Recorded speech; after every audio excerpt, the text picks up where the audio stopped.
How to play games in Facebook Messenger.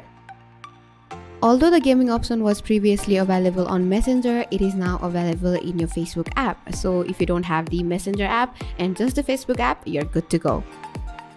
Open your Facebook app, make sure you are logged in, and then tap on the hamburger icon.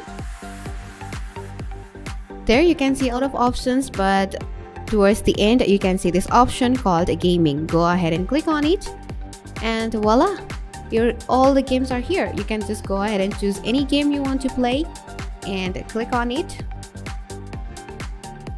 and then click on play on Facebook, which is at the bottom.